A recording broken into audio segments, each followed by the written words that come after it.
applied myself, I filled it in. No time for the doubt, they counted me out, I'm getting it in, yeah. No time for no loss, I'm paying the cost, I'm in it to win, yeah. Refuse, mine, it can't be diffused. If you ain't thinking the same, then we playing by different rules.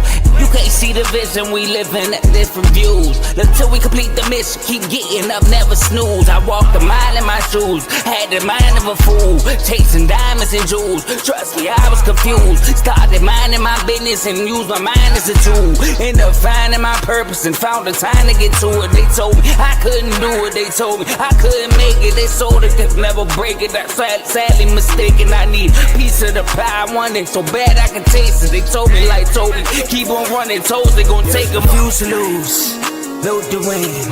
Applied myself, I filled it in. No time for the doubt, they counted me out, I'm getting it in, yeah. No time for no loss, I pay for the cost, I'm winning to win, yeah. Refuse to lose, I'm built to win. Applied myself, I filled it in. No time for the doubt, they counted me out, I'm getting it in, yeah. No time for no loss, I'm paying the cost, I'm in it to win, yeah. Refuse.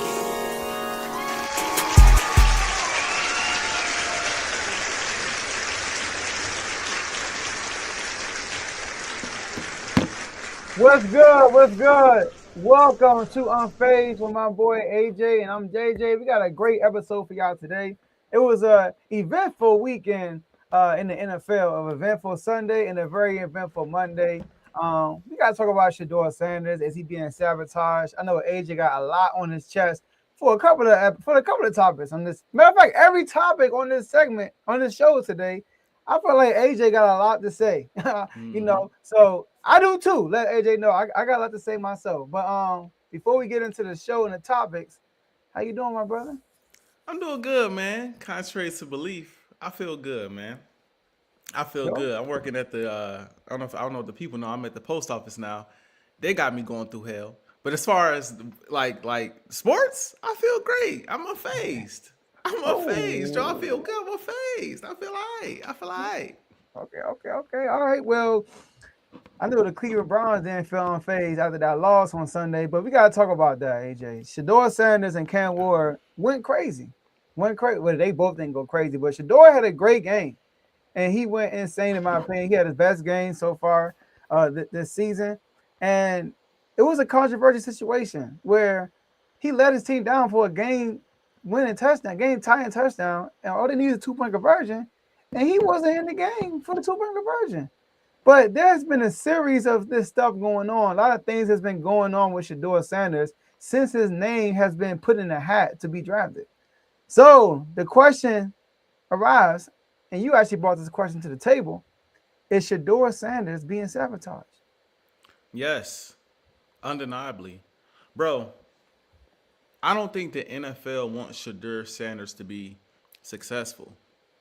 I don't think the Cleveland Browns want Shedeur Sanders to be successful. I think this has been a thing since Colorado and before he was drafted. And the media and different analysts and the teams tried to make it seem like this is all talent related. We don't think he's a good quarterback. We don't believe he's a top 2, top 3 in this top 3 pick in this draft. But somehow Tyler Shuck is. Tyler Shuck deserves to be drafted ahead of him. Dylan Gabriel deserves to be drafted ahead of him. You know, all of these other guys deserve to be drafted ahead of Shedeur Sanders because they were, quote unquote, better than him in college. They have more talent. They may be a little easier to deal with. They don't like Deion Sanders. That is a known fact. They don't like Deion. They don't like the attitude that he has. They don't like the bravado that he brings, the cachet that he brings. And it transfers down to his son, who has the same cachet, who has the same demeanor, who has the same kind of mindset, walks in the same confidence that his father does, and rightfully so. He should. He's a good young player. He's a good young player in college. I think he's a good young player now. I look at Colorado. Colorado was terrible before Shedeur Sanders got there. Terrible. Their best season before Shedeur Sanders got there was 2016. They were 10-4 that year. After 2016, 2017, they were 5-7. The following year, 5-7. The year after that, 5-7. We got a 4-8 in here. We got a 1-11 in here. We got a 4-8 in here. Then Shedeur comes along.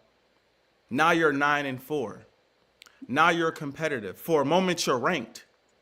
For a moment, you're ranked. Now, it didn't last long because, it's Colorado. They just weren't that great. But Shedeur had a very good season. 37 touchdowns, I think 10 interceptions, somewhere around 4,000 passing yards.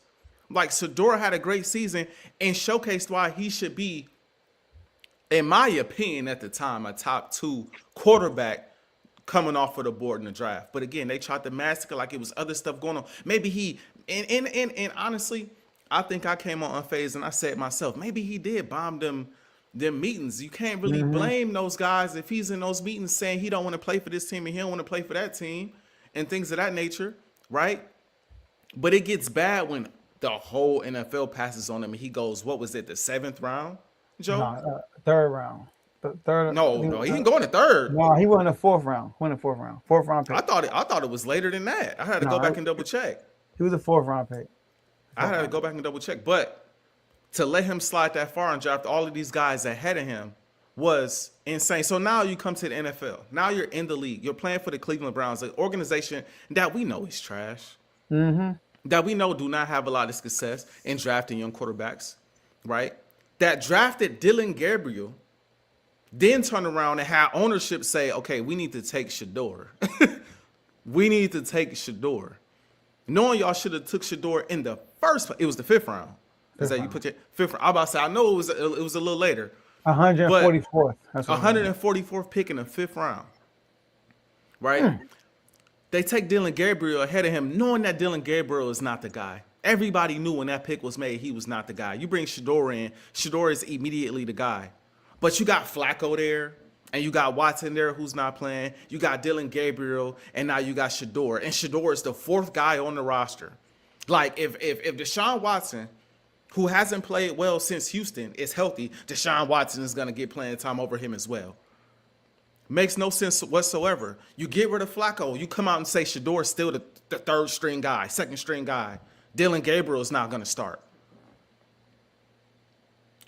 Dylan Gabriel gets hurt. You throw Shedeur out there. Shedeur ain't got no first team reps, so he looks god awful, because he's had no reps.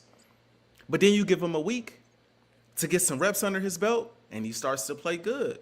He starts to look better. Leading up into this game against his counterpart Cam Ward, who was the #1 overall pick, and he throws over 300 something yards. A chance to win the game. Go for the tie.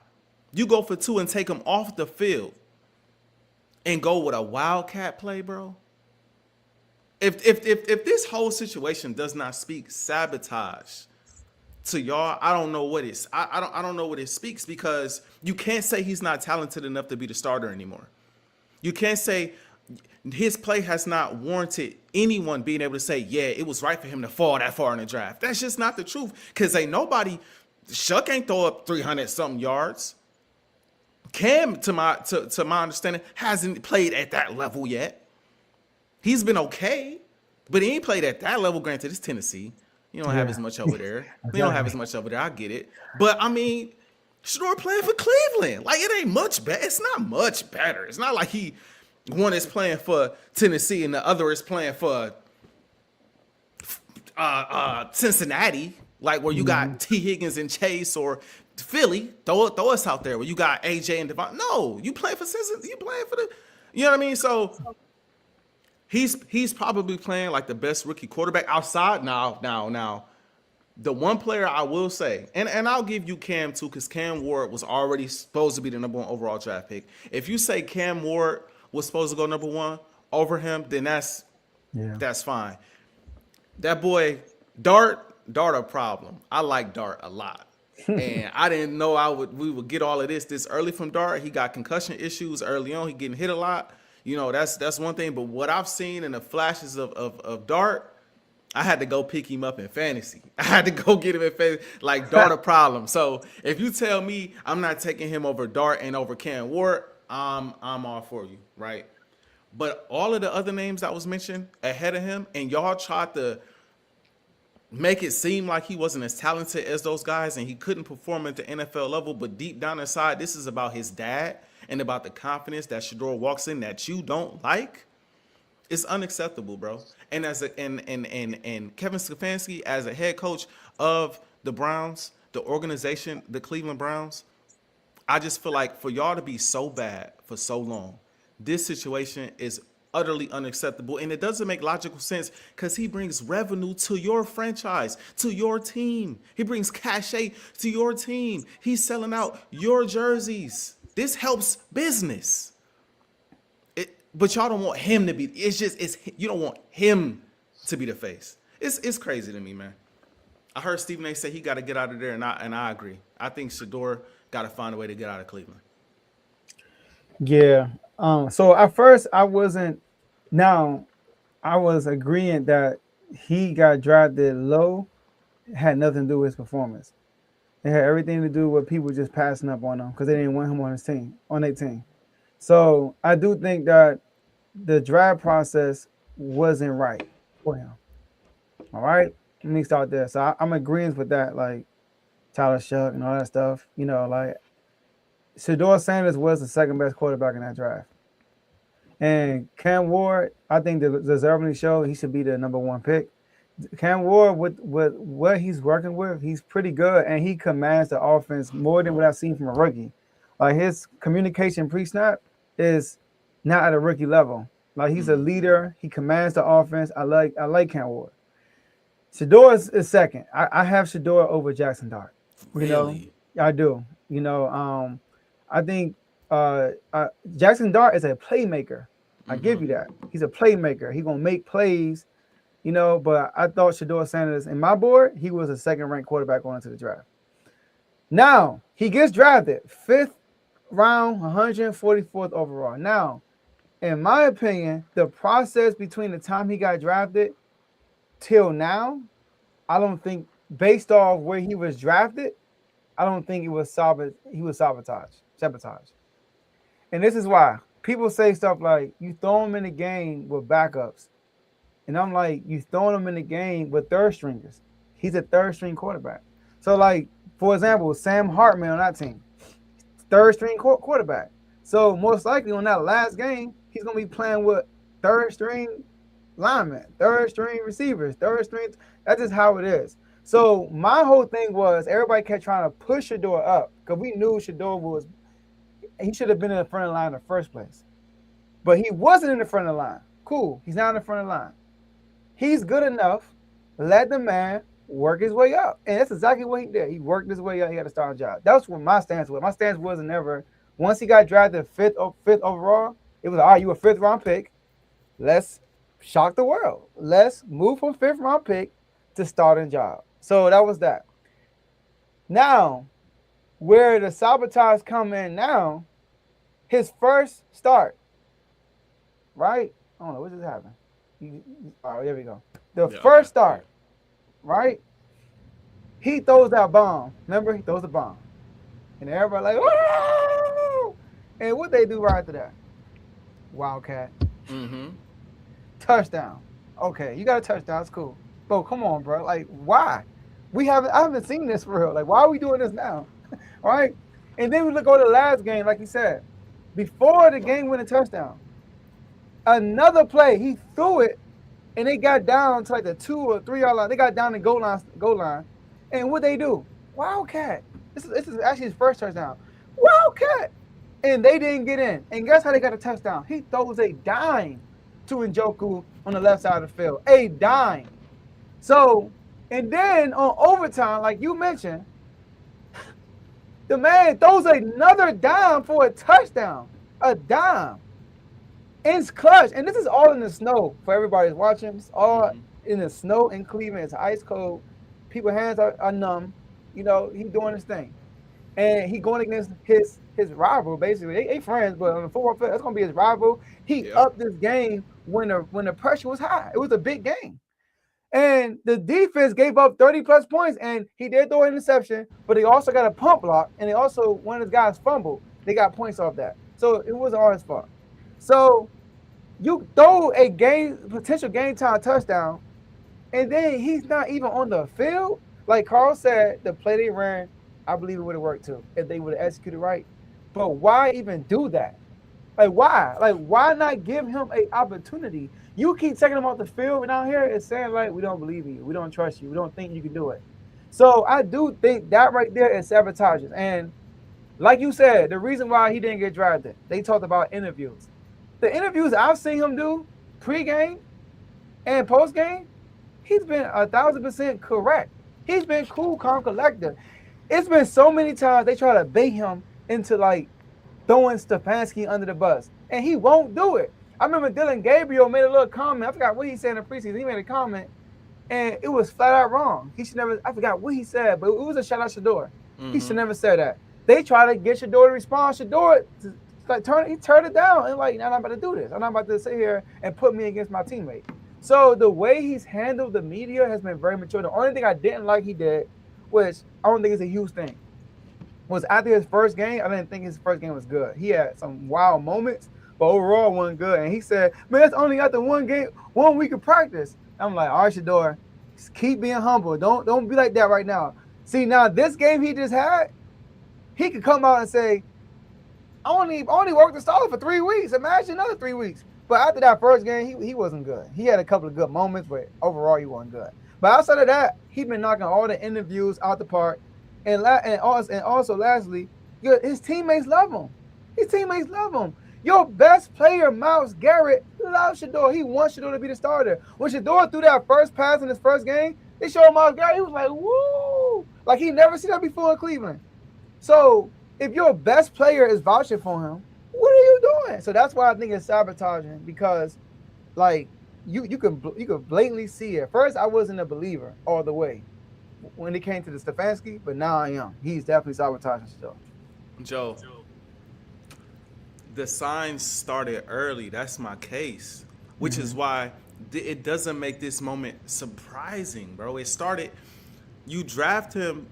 The man threw for 4,000 yards, 37 touchdowns to just 10 interceptions with a 74 completion percentage at Colorado. Granted, he had some weapons there. He led a team that wasn't nothing to a 9-4 record that was ranked at one point in time. Nobody was talking about, and if Carl is listening, CTC, y'all check him out. Carl Talking College. Nobody was talking about Colorado before Deion Sanders and Shedeur Sanders got there. So it starts with the fact that y'all didn't want him in the first place. You didn't want him. Ownership made you take him. The coaching staff didn't want him. And so when you take him in the 5th round, you now have the excuse, because I didn't want to draft him, but ownership made me draft him. So now I have to get this guy that I don't want, even though I already have a quarterback that I drafted the previous round. The previous round. Or the round before. It might have been 3rd. Can't remember exactly what round Dylan Gabriel was drafted in. But now, since we drafted him late and ownership made me do it, I have the excuse now to say he got drafted in the 5th round, even though we know he's not a 5th round talent. He got drafted in the 5th round. He's just going to be our 4th string quarterback. And then obviously, or our 4th string quarterback. And then obviously, Watson is not healthy. You get rid of Flacco. Well, he's just going to be our 2nd string quarterback. And I've heard multiple players come out and say, even 2nd string quarterbacks, in case of an emergency, most good coaches make sure the 2nd string quarterback gets a few reps with the starters. It's not a ton. It's just a few. Just in case of an emergency, you give him a few reps. He got no reps to the point where the offensive line didn't even know Shedeur's cadence. So this has been happening. It started in college, in my opinion. I don't think college, NCAA, I don't think they like Colorado, Shedeur, or Deion, to be honest, because you see how they talk about his dad in college. I don't think they never liked Shedeur because he's boastful, he brags, he walks around with a certain level of confidence, right? I don't think they wanted him draft day, right? I think they was trying to teach him and Deion a lesson come draft day. I think since he's been drafted, they've been trying to teach him a lesson, knowing he's better than Dylan Gabriel. You're going to sit behind Dylan Gabriel until Dylan Gabriel gets hurt. And we have no choice but to put you in, make you look crazy, get the national media to be like, well, you gotta give him a chance with the starters. He comes in, he plays just well enough in his first game to get a second opportunity. And then when he comes out there and balls out, throw for 300 yards against the guy who's drafted #1 overall, you know what? Let's take him out. It's all a setup, bro. I think it's all a setup. They don't want him. Bro. And I don't want to take too much time on this because we got other stuff we got to talk about. But I think they've been playing with Shedeur and Deion Sanders from the jump. I stand by it, and I think there's been more than enough signs that say that. More than enough signs. Like Kara said, like for example, when Jayden Daniels is healthy, Marcus Mariota don't get first team reps at all. He get no reps. And the difference is Mariota. This is the difference though. This is the difference. Mariota is not a rookie. But he's not. I don't think that's normal though. I think first team quarterback gets first team reps and second team gets second team reps. I heard Cam Newton come out and say, in case of an emergency, my backup got a few. It's not like they take over the practice, but they get a few reps. MVP season. So how about this? I had went and Marcus Spears. My bad. Marcus Spears said the same thing. Like in case of an emergency, the second string gets a few. Good coaches, they give them a few reps. And old school, Cam. How long ago was Cam Newton? Was that 2015? He won MVP. I mean, I guess that's 10 years ago. Yeah, but I mean, that's not. I don't know. So look, I went to the joint practice. Joint practice is kind of different. But I went to the joint practice with Commanders and the Patriots, and first team stay with first team, second team stay with second team. That's how it was. Like it wasn't like no. All right, you go with the first team because you want your quarterback to get as much reps as possible throughout the week. So you're not sharing it with the second string quarterback, and that's why when second string quarterbacks get thrown into the game, it's kind of like we want to see him a week with the first team because he hasn't been with the first team. So like that's why I said once he got drafted, the process from the time he got drafted into the time of now, it was based off where he got drafted. They did everything you would do with the guy that got drafted in his position. It wasn't no special treatment. It was just straight up. You got drafted this position. This is where we gonna go. He earned his way up. And then Gabriel was healthy. They don't have no choice but to start Shedeur now, bro. They don't have a choice now. But I know the Browns are being microscoped because they actually drafted him. But we gotta remember everybody passed up on Shedeur for 4 rounds. This is why I said this entire time the league don't mess with Shedeur, bro. They don't mess with Deion. That's why it starts from the top all the way down. They don't want him to be successful. I truly believe that. I truly believe they don't want him to be successful. Like I agree with you with the sabotaging on the draft process and in the end game stuff. But like I said, for a 5th rounder like him, the way he got put into the system is just like any other 5th rounder. For real, like literally. And then he got his opportunity and he relished, and now he's keeping it. They say he's a full-time starter the rest of the year. So, but I think you're focused on he shouldn't be 5th round. He shouldn't have been in a position to begin with. But he's in it though. You're right. I agree. But the fact that he did get drafted 5th round, let's not try to push him. He should be getting first team. 5th rounders don't get first team reps in the rookie year. All right. I don't want to take too much time on it. But my stance is Dillon Gabriel is a rookie quarterback that y'all know y'all don't have no future with. Everybody named mom know Dillon Gabriel is not the future of the Cleveland Browns. It'd be one thing if you had a Jayden Daniels or you had a Jalen Hurts or you had a Lamar Jackson or you had a prime Cam Newton or you had somebody that was the clear future of your franchise, the clear guy. Dillon Gabriel is a rookie that ain't showing you nothing. He's not showing you nothing. He has no future. It didn't seem like there was any real quarterback competition in camp. No one can convince me that Dillon Gabriel outshined Sanders in camp. I think because you strategically drafted Shedeur where you drafted him, you put him in a position where we're not going to start him no matter what. We're not going to start him. I don't care how he looks. We don't want him to play for us. We don't want him at all. But ownership said we got to do it. So we did it. So we did it. And then what's name went out there? I'm pretty sure he outperformed that man in camp. But they still made Dylan Gabriel the backup quarterback to Joe Flacco. And then when they got rid of Joe Flacco, they moved him in, even though I believe Sanders was better and probably had been playing better. And the tape now shows it. Because Dylan Gabriel wouldn't have did what Shedeur just did. They've been seeing this in camp. No one can convince me, bro. They've been seeing this. They've been seeing Shedeur is the better player in camp the whole time, Joe. You would not know that we know ball, Joe. Let's not kid ourselves, Joe. Let me ask you a know question. Ball, Joe. Let me ask you a question.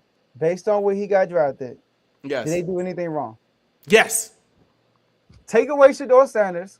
Take away the name. Take away who he is. You want me to tell you how, Joe? Where? Because the best coaches put the best product on the field. You're missing No, Joe, no. Did you see the film? Joe, hold on. Did you see the film? Did you see it? Carson Wentz Go ahead. was the second or third overall pick for us. And everybody doesn't do that either, by the way. Everybody don't just put the best player out there. But the best coaches and the best organizations put the best product on the field, bruh. If you are not the best product, and then you guys are both rookies, Dylan Gabriel wasn't better than Shedeur Sanders in college. We all know this. Yeah. And so this should be an open. The moment we trade Joe Flacco, even before Joe Flacco, there should be an open conversation or an open competition for this position. I don't think it was truly an open competition. I think they did not want Shedeur. So they said no matter what he shows, his flashes, whatever case may be, Dylan is the guy we are rocking with. Even after Dylan went out there and this is even more evidence. Dylan went out there and got a concussion. Went out there and got a concussion. Shedeur came out there the next game, no reps, like I said, played bad, and he didn't want most concussions. You are out the next week. He didn't want to come out and say, yeah, Shedeur is going to be the next starter. Dylan's our guy. What, bro? Dylan's our guy. Dylan, no, bro, no. What Shedeur was, and I'm gonna leave it at this because we definitely gotta move on. That's what I'm saying. We gotta move on. Don't just skip on. He's not, bro. Y'all, I'm gonna end it on this. I don't care where Shedeur was drafted because I don't think he should have been drafted there.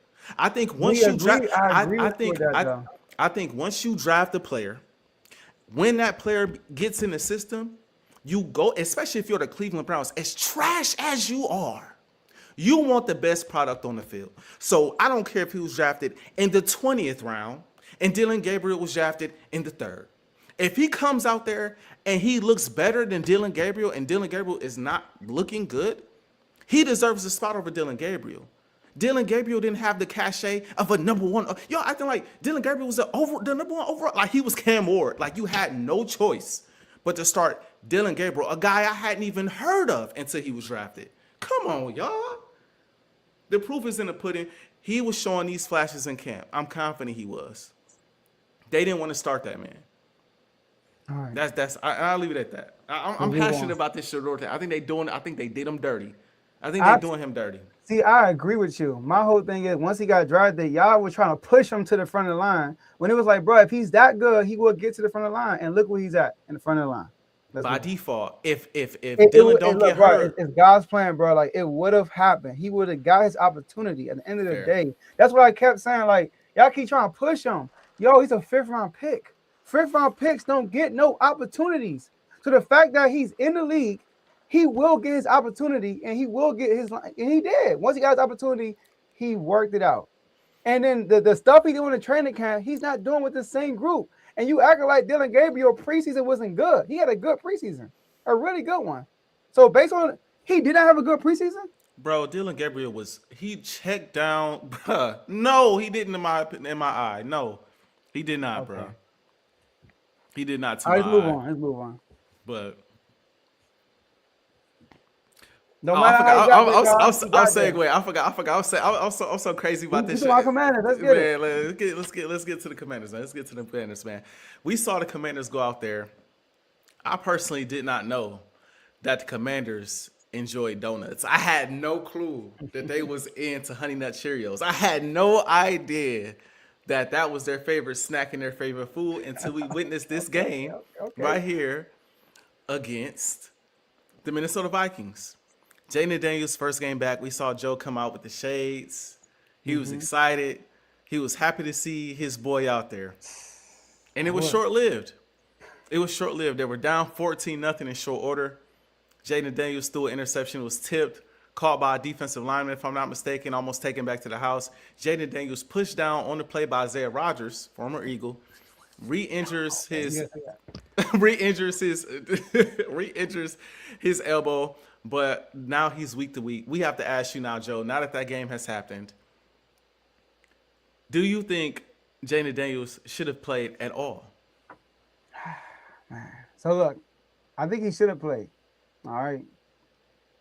But do I think he should play going forward? Man, AJ, I've been torn with this, man. I really want to see my dog play.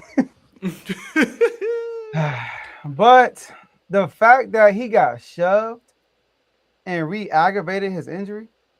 Now, they said he didn't get any setbacks, but, bruh, he just got shoved and fell and re-aggravated it. That's what Dan Quinn said today. First, Dan Quinn came out and said that he didn't play because I didn't let him play. He could have played still. That's what he said. And I'm like, okay, it's part of his finger. This is his first time falling on that arm. You know what I mean? Like, you ever get hurt and you just like mentally like, and then you get so it was part of, it's like it's finger, right? But he came out today and said that he re-aggravated it, but it wasn't no damage to it. It was no setback damage. But the doctors, he's out for Sunday. Yo, if he's out for Sunday, just sit him for the rest of the year. Yeah, just sit him for the rest of the year. But the reason why I wanted him to play is because but look, like, because I'm afraid this will happen. He's good. He's still where he's at today is where he was got game time. Nothing got worse, based on what I'm saying. But the fact that that simple thing happened and he re-aggravated, you saw it, cool. Saw the team too. This set him for the rest of the year. You know what I mean? But the reason why I really wanted him to play is because he needed to get in rhythm. He's not in rhythm. He is just not just him. It's the offense, period. Like, we talking about the play calling. We talking about just everything. It's just not clicking at all. And then this was probably, I knew this was going to be a tough task because we talking about a Vikings team that blitz in different ways. We talking about they got different, the scheme from Brian Flores is crazy. Like, you don't know where the blitz is coming from, and it keeps you off rhythm. It's probably out of all defenses in the NFL, keeps you off the rhythm the most because of the amount of blitz schemes he put together. And I saw it when I watched it, and now I watched all 22s. I'm like, yo, like, this dude's coming from everywhere. Like, it's just throwing off timing. Now, when you look at the stats, you might say, when I like when the game was over, I was so a lot of times, AJ, when the game is over, I'm so hard on Jayden Daniels. Yeah. So hard on him. You know what I mean? Like, I'm like, yo, he could have did this. He could have did that. Like, come on, what are you doing? He got to do it because I think so highly of him. I think that he is one of them ones, right? And then I go back, I do be a little too hard on him. But there's things that's there that he could have made. I'm going to put up a few plays, and this is why I want him to play. I need him. He's young still. He's seeing new stuff still. He hasn't played it four is too, like you said, I don't want to rank him too high. I gotta see it again. We had to see it again. So I'm gonna show a few plays. Now, this might be nitpicking for some of them. But if you one of them ones and you look at the situation because the defense ain't help at all. We talking about like long drives. Like we started our second drive when the second quarter was almost over. That was our second drive. That's crazy. So let's do this. The first play I want to talk about is this. Zach Ertz, all right, was open. And Jayden, I think this is miscommunication. Watch the left side of the field. That's where he throws the ball to. But Zach Ertz is going to be open on the right side of the field. I think it was miscommunication, though. But, come on, man. He just threw it in the dirt. Let's do it. So this is the first one right here. All right, let's take this comment down. All right, so I think it's miscommunication on the left. Nothing over there. Probably miscommunication between him and Terry, right? But look at Ertz on the. Let me take this out, the banner down. Look at Ertz on the bottom. He was open, all bucks. I think it was Ertz. Wide open on. Boom, open. Race it down. Nitpicking, but come on, bro. Probably miscommunication right there. This right here killed me because Peyton Manning makes this throw. Matthew Stafford, he gonna make this throw right here. But I'm about to show you.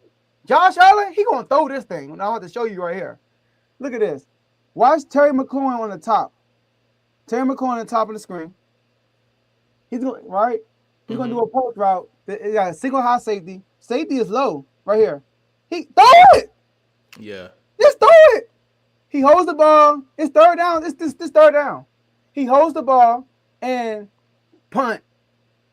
But throw the ball. It's probably nitpicking. But throw the ball. He got his man being the inside. He can get this man on the outside. Safety is low. Just throw it, bro. He was looking over there too. Just throw the ball. I feel like this year he's been so like, you know what I mean? Like bro, let it fly. Let that thing fly. Right here. It's another situation. I feel like he should have manipulated. This is another problem with him. He uses legs too much. Right here, manipulate the defense and toss it. Right here on the right. Manipulate him and just toss it. Throw the ball. But instead, he runs it. Bro, you know how many yards we could have got right here? Look at this. Yeah. Just throw it, bro. All that green grass right there. Manipulate defense and toss it. And then the interception he threw, I'm going to put this on Cliff Kingsbury. This was on fourth down, AJ. And he caused a screen on fourth down. So Jayden Daniels just throwing this, please run the play. Throw the screen. Great defensive play. Intercepted. He gets shoved and he's hurt. Just like that. So when I look back at the game, his game wasn't really bad. It was just little stuff like that. And the type of game it was when the blitzes were coming left and right, when the margin of error was so small.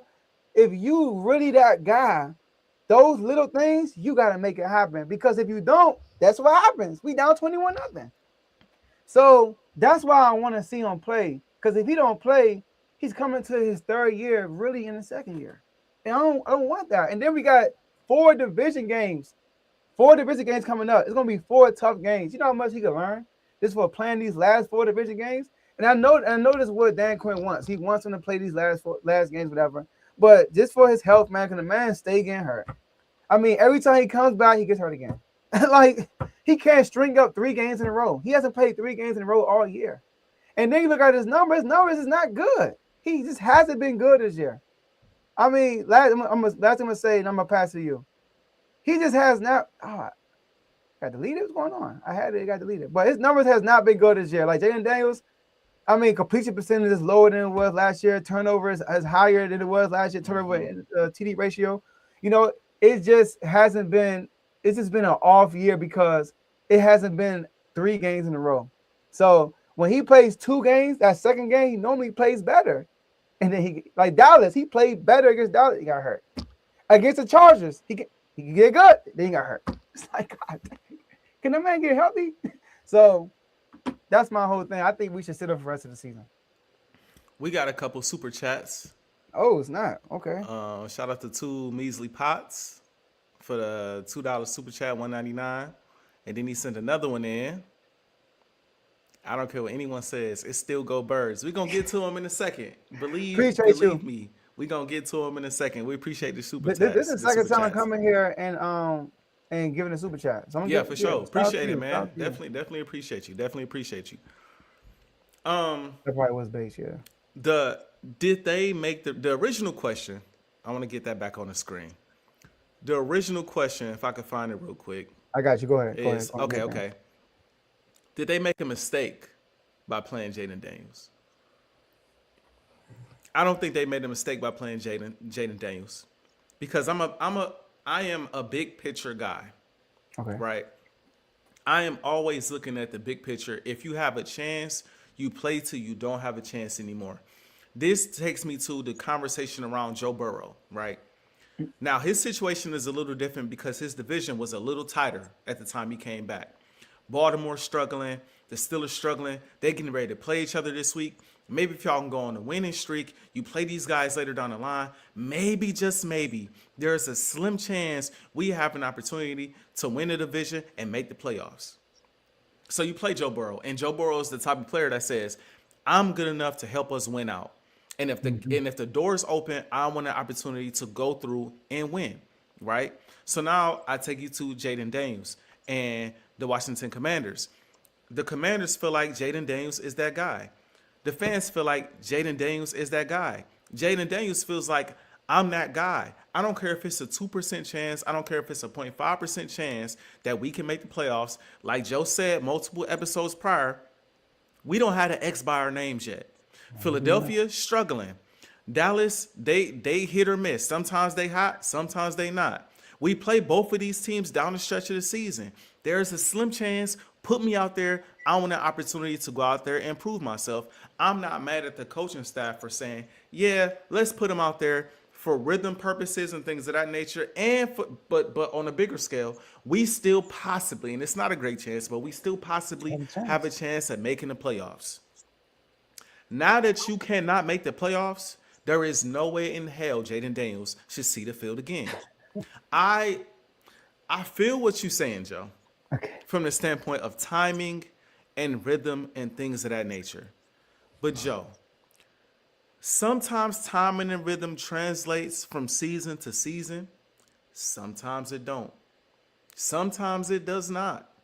Prime example is just this year that passed. Jayden Daniels ended the year balling. He didn't play horrible against Philadelphia. He got experience at the end of the regular season. Comeback victory after comeback victory. He got experience in the playoffs. Y'all was in the NFC Championship game. You can't get no more experience than that outside of going to the Super Bowl, right? And so now you come into this season, things have not gone well. He's been getting banged up a lot. This elbow injury is an injury that he didn't necessarily, make worse, but re-aggravated it enough for him to miss the next game. And we thinking about, and I'm not saying you, but I've heard other people say, we want to put him out there. And even though you said it, you don't really want to put him out there again for the rest of the season. But I've heard a lot of people say we need to put him out there so he can get rhythm. That rhythm, in my opinion, towards the end of the season, ain't got nothing to do with next year. In my personal opinion, you have all of training camp. You got all of offseason and all of training camp to get right and get healthy. Terry McLaurin will be there. Hopefully, y'all bring back Debo. I believe he's still in the contract. He will be there. Adam Peters make some moves. Maybe bolster up the offensive line a little bit more, right? Maybe work on the defensive line a little bit more. The defense in general needs a makeover. So maybe you work on that. Then if you want to put him out there in the preseason, you got the preseason. Then you got the whole regular season to get that rhythm, bro. You got the whole next season to get that rhythm. But the last thing you want to do is put him out there at this point in meaningless games. These games don't mean nothing at this point. Put him out there, risk him making his injury somehow, some way worse, and then he comes into the next season now, year 3, and I got to miss the first couple games. Or, not even that bad, but I got to miss training camp. Or I don't get the same offseason regimen, and then I start the next season slow, and now we frustrated because we're behind the 8-ball trying to keep up with Philadelphia and Dallas. I think at this point, and I've listened to Dan Quinn because we getting ready to playoff soon. So I definitely been checking in and seeing, are they really going to put this man out? Because if you look at who you getting ready to play, right? I don't know who y'all play this upcoming week. The Giants. The Giants got all division games. Come on, man. First off, divisional games are wild. Tough. Number one, you getting ready to play the Giants, whose defensive line is like that. In Philly's defensive line is starting to get home a lot more than they were before with the addition of Jalen Phillips, right? Dallas defense has improved. Like, you're getting ready to go up against some defensive lines that if you think a push is bad, when you get smacked by some of these defensive linemen, you risk it being worse. I'm going to Jayden Daniels, and I'm telling Jayden Daniels, look, we're going to rest you for the rest of this year. You are our future. You are our guy. You got to protect the player from himself. We know he want to play, but we got to protect the player from himself, set out the rest of this season, get ready for next season. The future is bright for Jayden Daniels. It's bright. It's bright for the Commanders as long as they bolster up the defense. But at this point in time, and like you said it for me, his numbers dropped this season. Some of that was on him. Some of that, Debo missed time. Terry McLaurin missed time. Just being honest. A lot of guys miss time. It's hard to have them same numbers when you ain't got your guys. And then you hurt. You playing through injury. A lot happened this year. Sit out. reset. Next year, the Commanders will be right back in the hunt. But if you put him out there, if you put the best thing that can happen for Commanders is you put him out there and he gets rhythm and somehow, some way, he's on fire to start next season. But the worst thing that can happen is he gets hurt and he's out for an extended period of time next year. The risk is not worth the reward, in my opinion. So I'm sitting in the rest of the season. I don't think they made a mistake, but they gotta sit him from this point forward. Look at Daniel Jones. You know what I mean? He out for next year, basically. And he just got hurt, you know? So that's when you risk getting hurt. Seriously, now, you could potentially be out next year, too. Mm-hmm. So I'm with you, AJ. The fan in me, though, that's why the fans are saying that. The fans are like, we are tired of losing. Mm-hmm. We talking about 8 games in a row? That's 8 weeks. And we had a bye week. That's 2 months and a week of losing, bro. We haven't won since probably early October. Like, a whole season ago, almost. Like, come on, man. Like, but like you said, we got the second most cap space going to next year. Mm-hmm. We got a lot of 1-year contracts that we got to replay. That's why another reason why we want to play him. The defense not helping you out. Like you said, you playing through injury. Your guys are hurt. Defense ain't helping you, so you got a lot of pressure to score. It's just like not a good situation for an injured young quarterback right now. Like the man got pushed and got hurt. We got 4 division games. I want to see him play. Yes. Do I want my man to spoil some people? Do I want to be able to have the opportunity to talk trash to AJ if we beat them? You know what I mean? But I probably still mark on. You know, never know. But I want to be like my boy. He came in there. Imagine. But I can't do that. It would be crazy. You know, that's only a wish now. It's only like this is only a dream. Yeah. So, like you said, go to the young fella and say, I know you're upset, but for the best, for your safety, we're gonna sit you out, and maybe he might think twice and be like, you know what? Let me throw this ball. Yeah. You know what? Let me not run this time and throw it. So let me play smarter. I want to play. I want to be on the field a little bit more. Well, there's another team that was on the field on Monday. And, I mean, we got 8, so I can't say much. We got 8 in a row. -5, then it's y'all. 3 in a row. Eagles lose 3 in a row, AJ. And the streets are talking. I mean, in Philly, they even got in a newspaper to bench Jalen Hurts. I thought that was insane. Like, that's Philly for you, though. That's what Philly media going to do. So, a lot of blame to go around. The defense was balling out against the Chargers. Offense, I mean, you want to get your turn. But the question is, because you got the Cowboys creeping up, y'all dropping out in the standings. You know y'all history when y'all don't have home field advantage. So AJ, are the Eagles done? If you ask me this question, and my boy Kev in the comments can vouch. If you ask me this question Monday night, I'd be like, yeah. Oh, yeah, right here. Here we go. I'm tapping out. If you ask me, me and Kev was having a conversation. And he said it right now. I talked my boy off the ledge. Me and him was having a conversation. And I had to, I was texting. It was like, it was midnight. I had to work the next morning. It was midnight, Joe. Conversation got so heated, I had to walk out of my apartment and go down to the garage. No, like over the phone. Like me and Kev was having, conversation between us got so heated about the game and about our opinions. I had to walk out of my apartment, go down to the garage and send voice notes like, bro, no, this is what this is. Like, that's how I was feeling. But if you talk to me today, I say absolutely not. The Eagles are alive and well. If you talk to me today, I say the Eagles are alive and well, baby. The Philadelphia Eagles are the reigning, defending Super Bowl champions. And right now, we're going through crazy adversity. Crazy adversity. Wait, hold on. We got a crazy super chat. From Tomo. I paid movie dollars to see AJ go off. Hashtag R2O Best Network. Hashtag Cowboys on the way. Hashtag it hurts but it's not Dak. Wait, It hurts, but it's not Dak. wait, he got an R in there somewhere. I think he meant to put the T in there, but it's No, not Dak. he did. It hurts, but it's not Dak.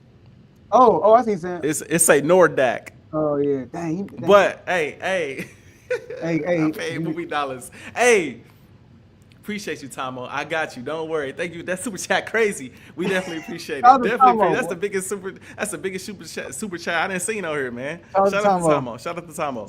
Shout out. But I'm looking at the Eagles, and I'm looking at the Eagles' schedule, and I'm seeing we got the Raiders this week, and we got the Raiders in Philadelphia. As bad as things are, that is a get-right game. Mm-hmm. Then we just talked about the Commanders. We just talked about y'all.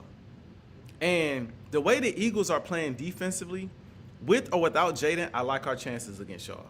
Because Jayden will be coming back again off of missing the game, out of rhythm, against a defense that's hungry and against an offense that is trying to get a groove against a bad defense, again in Washington. One of the biggest games of the year, and I know I've said this about a lot of games, one of the biggest games of the year will be that game against Buffalo. I'm gonna tell y'all how this is gonna line up. We will beat the Raiders. We will beat the Commanders. That Buffalo game is big from the standpoint of mentally, it's a morale boost.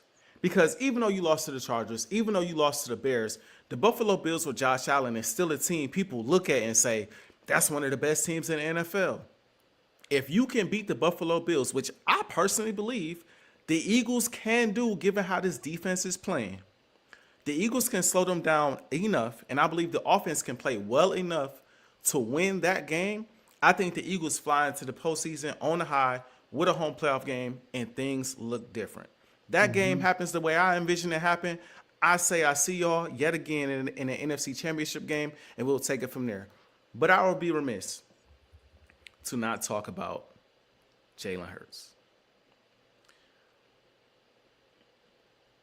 I think sometimes, and I was saying this earlier in the chat, and Joe, he might do the same thing. He might jump off that cliff today. I don't know what he has planned. He might have clips. I have no idea what he has planned. I got a feeling he got something in store. If he had it for Jayden, I find it hard to believe he ain't got nothing for Hurts, right? And so he might jump off that cliff. But what I want to say is the critics make it extremely hard for me to be as hard as I want to be on Jayden or on Jalen Hurts, if that makes sense. Some of the stuff that they say, we should bench Jalen Hurts. We got a better chance with Justin Fields. He's the worst quarterback. Like some of the cliffs that they jump off of, it just makes it easy for me to be like, man, I feel away, but y'all tripping, and I instantly go into defense mode. I'm gonna try not to do that today, because the Philadelphia Eagle in me should not. Jalen Hurts is my favorite player in the National Football League. He is my favorite player. He's inching up on being my favorite Eagle of all time, just because of how he plays, how he wins, how he goes about his business, all the shade he gets, and he still goes out there and performs. But these last two games, and I want to put emphasis on these last two games because I'm sick and tired of everybody trying to say my guy been playing like this all season, and that's factually incorrect. He ain't been perfect, but he ain't been turning the ball over like this until these last 2 weeks. That Bears game where he fumbled that tush push, and this game where your defense gets, 6-7 sacks, force multiple turnovers, and you go out there and turn the ball over 5 times, that is egregiously unacceptable. Yes, you could say Ajae Brown dropped a touchdown pass. I believe he did. Yes, you could say Ajae Brown dropped a bomb to start the football game. Yes, you could say Ajae Brown let a ball go through his hands for an interception. You could say Devontae Smith slipped on a hitch route. You could say all of those things. And me being a Hurts fan, I might give you that. I might say, yeah, AJ should have caught those passes. It'd have been a different game. Yes, if Devontae doesn't slip, these things don't happen. But you had an opportunity to do exactly what I said you are known for. Hey, however it needs to get done, you go get it done. We get the game in the OT. Herbert goes down, gets a field goal. You get the ball back. Jay, as bad as this game has been, You have to go win this football game. You march the ball all the way downfield. You run on a play. We get a holding called. You go back. It's 3rd and 16. At this point, honestly speaking, I think it's the game. I said, that's game. We not getting this first down. And you throw a dime to Devontae Smith. And I say, I shouldn't have never doubted you. We get all the way down to the 17-yard line. And on 1st and 10. On 1st and 10. I don't agree with the play call, but the throw is even worse. You running to the right side of the field, the short side of the field, where most defenders are at this point. You don't throw the ball to Goddard, who at one point was open for probably a 2-3 yard gain, and you try to force the ball over the top to Jahan Dotson. It gets tipped, and it becomes an interception. That's just a throw that you simply cannot make. If it's 4th down, we having a different conversation and you need a touchdown. Had you made that play on 3rd and 16, we having a different conversation. But it's 1st and 10, live to play another down. At the very least, go for a field goal. If there was ever a time for you to be patient, if there was ever a time for you to be cautious and to not throw the ball in the tight window, that was the moment where I would say, Jay, unless you see it, don't throw it. But what did he do? And it was almost like a lob he threw, got tipped, and turned into an interception. These are 2 games back-to-back in huge spots for us that he, in my opinion, has single-handedly so. And it pains me to say that. He has single-handedly put us in the spot that we are in right now. And I can't blame no one else. I can't blame because of what you said about Jayden Daniels. I hold Jalen Hurts to a certain standard. I speak on Jalen Hurts differently. I defend Jalen Hurts differently. So in moments like this, it's only but so much I can. I ain't gonna let you call him a bum. I ain't gonna let you say he ain't this and he ain't that off of this stretch. Even if the season was a down season, I was just at a parade in February. So I'm not gonna let you say too much. But what I am gonna say is this stretch of football, with so much on the line still, is absolutely unacceptable for him. And on a day where Ajae, even though he dropped some passes, still went for about 100 yards. Devontae Smith wasn't a crazy game, but made the catches when he needed to make the catches. Saquon Barkley went for 122 yards. The defense went out there and balled out.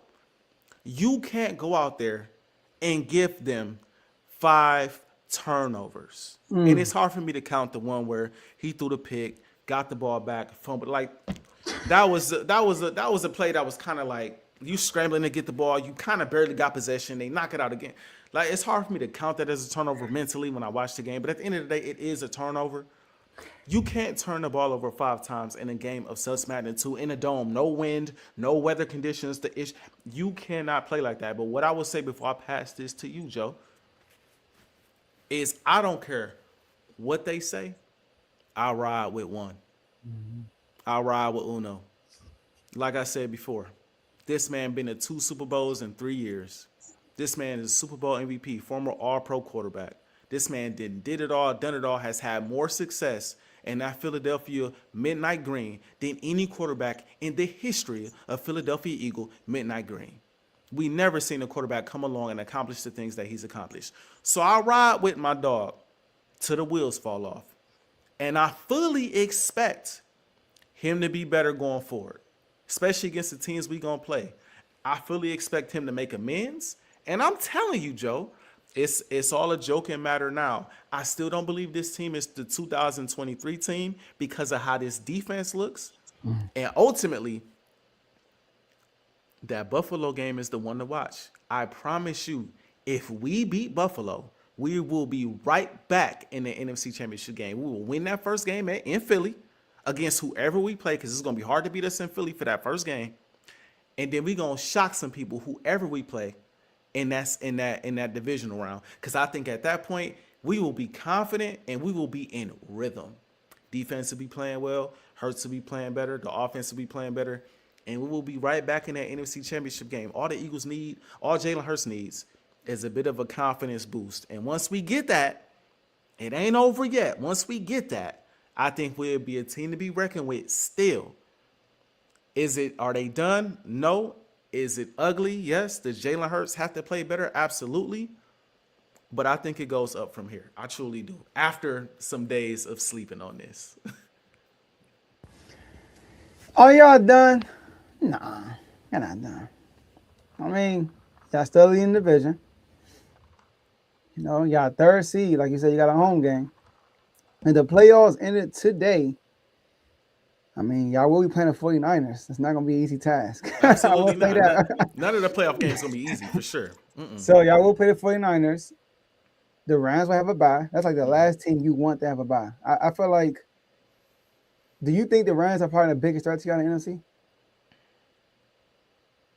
Yeah, I would say because of their offense, I would say so. Yeah, you would say like Stafford don't get rattled easily. I would say so. Now I would say that you ain't scared of nobody. I know you ain't scared of nobody. But if you had to pick a team, like I hope they get bounced before we meet them, it's probably the Rams. Probably. And especially if you're gonna play them in LA too. You're not gonna have that home field advantage. So, but the Rams got them 1 seed. But y'all not done. You know, y'all got some work to do, but y'all not done. But I saw a lot of good things against the Chargers. The only bad thing was Hurts, for real. But I saw a lot of good things. Y'all finally got the run game going. I saw that. The defense without Jalen Carter was lights out. But I got to throw a little grain of salt on that, because that old line that the Chargers got is horrible. They got injuries everywhere on the offensive line. And I even said it before the game. I'm like, yo, the rushing attack for this team was not really good, for real, in my opinion. And they can't protect Herbert. And the man just had surgery a week ago. Like, that offense, but the defense showed out. They great coverage downfield and that stuff. But y'all not done. But since you mentioned it, I mean, you did say I had a tape for JD5. You know I had a tape for JH Hurts. JH1. AP Hurts. Who knows? Gotta have tape for him. You gotta remind people what happened. I was ready. I thought you had like some stuff for me, but JD, I was ready. You know what I mean? I was gonna be humble, like you got it. But since you didn't do it, I can't. I gotta take your spot and not take the humble role. You know what I mean? I gotta show some footage. So let's bring this up first before I get to the footage. All right. I want to say that Jalen Hurts has to be better. Now, people are coming out and saying that he should be benched. That is crazy. Jalen Hurts shouldn't even be a conversation. I don't care how good you think Tanner McKee is, he's not going to play over Hurts. Hurts just won Super Bowl MVP. Like you said, out of any quarterback in the Philadelphia Eagles history, he's been the most consistent, and as far as wins and the glory days, he got y'all there twice in 3 years. All right, so I'm gonna give you props for that. But the man has not been good, AJ. He just hasn't been good. Oh, did I do one yet? There we go. All right, so look, I did one twice. Then I'll get back to that. Before I get to that, AJ, I just want to revisit the conversation we had. MVP candidate Jalen Hurts. All right. So I remember it was in the chat. First of all, I want to say this too. Shout out to Tomo for the super chat. Tomo, when you put the $49.99 super chat, I thought I was about to delete your comment because it was red. I said, I'm about to delete it because it was red on my side. But I want to give you another shout out. $49.99 super chat. That's the biggest super chat we got in our tour history. So shout out to Tomo for that. Shout out to Tomo. For sure. And I want to give a shout out to Big O. He put a super chat also. Tama just got paid. Hashtag Cowboy Nation. Hashtag Dak Better. $1.99 super chat. Shout out to Cardo. All right. So back to what I was saying. AJ, we had a conversation, MVP candidate, and I put in the chat, I said, he don't throw the ball enough to me to win MVP. And then, what you mean? I'm like, no, I'm just saying he don't throw the ball enough. So I did some research. You know me, I'm a big research guy. I'm an eye test guy, but I like to see what the numbers look like too. Does it back up my eyes? And it kind of does. Did you know that the Eagles are 1-5 when Jalen Hurts threw the ball 30 times or more? I didn't even know that. Hold on, where you get that from? This year. This year. Okay. I got you. Yeah, 1-5. This year, the Eagles are 1-5 when he throws the ball more than 30 times. Now, for a career, it's different. I won't put that out. I didn't look at career. For career, he's like 32-18. Just saying. But this year, okay. I just want to say. I didn't look at a career. Maybe I should do that. I know 40 times more is horrible, but we talking 30. We talking 30. Okay. All right. And then here's my thing. We can always lean to, okay, he probably threw the ball a lot, but it's probably with the defense job. I mean, in those 6 games, 17 points for the offense, 17 points for the offense, 15 points for the offense, 19 by the offense, 21 against Dallas, and the only time he got scored over 30 was when he threw the ball more than 30 times was against the Rams when he got scored 33. You got to make a comeback basically. Mm-hmm. But it happened, so I get that. Do you know when he throws the ball less than 30 times, y'all 7-0? Y'all are undefeated when he don't throw the ball 30 times or more. And all 7 times y'all won, he threw the ball less than 25 times. So he barely threw the ball, and y'all won every single game. Yep. And all 7 games, like I say, he threw the ball less than 25 times. And I look at other QBs. I'm like, what are they doing? Dak only threw the ball less than 30 times one time this whole season. That was against the Jets. He threw the ball 29 times. Mm-hmm. Mahomes threw the ball over 30 times every game this season, except for 1 game against y'all, 29 times. So basically 30. Stafford, only 4 games. And all 4 of those games were over 25 times. Jared Goff is 3-3 when he threw the ball over 30 times. Josh Allen not too good, better than Hurts though. He 2-5. Jordan Love 3-2-1. Herbert 4-3. Even Jayden I ain't gonna do that. Jayden's not having a good season. I ain't gonna do that. I ain't gonna do that to you. My man not having a good season. So, and another thing, your defense has been locked in, not lights out. And one of the reasons why y'all are winning is the defense. Defense has been carrying, and AJ Brown mentioned that a billion times. The Eagles defense only allowed 1 team to score 30 points or more. That's it. And it was the Giants. That was the only team that scored 30 points or more. And did you know your defense played 6 teams that are in the top 10 in offense, including the number 1 scoring team, the Lions, the number 3 scoring team, Dallas, played them twice, and the Browns, the 4th scoring team, and none of them scored 30. That's amazing. That's amazing. That's great defense. The defense has been carrying. And Hurts has been falling off a cliff for 5 games. Now, I'll give you Dallas. Dallas is pretty good. But Packers and Lions, he wasn't too good. Did you know his QBR in the last 5 games, 27.3, 18.3, then Dallas came, 53.2. Okay, cool. A little average. 26.7, 30, and then 39. He has not been good. So when I put up these clips, let's do the first one. First one is, I didn't show the AJ Brown interception because this one should have been an interception. So we're gonna call out a wash. Yeah, and you know what I'm talking about. Yeah. So this is, in your own territory. This is on 3rd down too, by the way. And I see what he's trying to do. It was just a bad throw. And it was a tough throw too. It's a tough throw, yeah. It's a tough throw. And, tight window. He tried to make that throw. Yep. Yeah, I'm not gonna kill him too much for that. You know what I mean? Because he did drop it. But it was one of them things like let it see another day. You know what I mean? Like let's let it see another day. But it happened. It would have interception. You end up punting the ball. Now this right here is probably it's gonna be on. I'm surprised. Shaq might put this on Shaq and the Fool. I mean, he just might. I know it's an NBA thing, but he might just put this on Shaq and the Fool. What we doing? Come on, take this one down. And we're gonna put this one up. All right, here we go. So, okay, he got picked. He didn't see the lineman drop back. Now right here, AJ, I'm not gonna make it too big of a deal of it. Just fall on the ball. Yeah. You know what I mean? But I'm not gonna make a picture because just grab it and just fall on it and just thank God that you got the ball back. You know what I mean? Like you do a pick, they made them fumble. Just grab it and be like, all right, let me. I feel like if y'all would recover that, he could have recovered from the rest of the game. So that's that. All right. The other one I want to show is the one to Smitty. Now the one to Smitty is tough too. It was just a good read, in my opinion, by the DB. I think DB did a good job right here. He read Hurts, knew exactly what Hurts was going to go with the ball, and he beat Devontae Smith to the point. Now a lot of people say Devontae Smitty failed, but I don't think that mattered because he darted, boom, he jumped the route, and it was just a great play by the DB because Hurts wasn't eyeing on. He looked to the left, then he looked right, boom, and then he just jumped the route. That was a great play right there. And then this is the one you talked about, which was horrible, the last one. Now you mentioned it's also guarded, wide open, boom. Now, am I gonna say he wide open? Because the DB stepped up on guarded, and then once he threw it to Dawson, he retreat. That probably so look, you see, Goddard is not really open right there. Just throw it away. Throw it at his feet. Throw it at his Yeah, just feet. throw it out of bounds. You out the pocket, like throw out of bounds. Mm-hmm. You know what I mean? And like you said, it's first down. It's Worst first case and scenario, we kicking a field goal. We're gonna do it the Packer way, in Dallas way.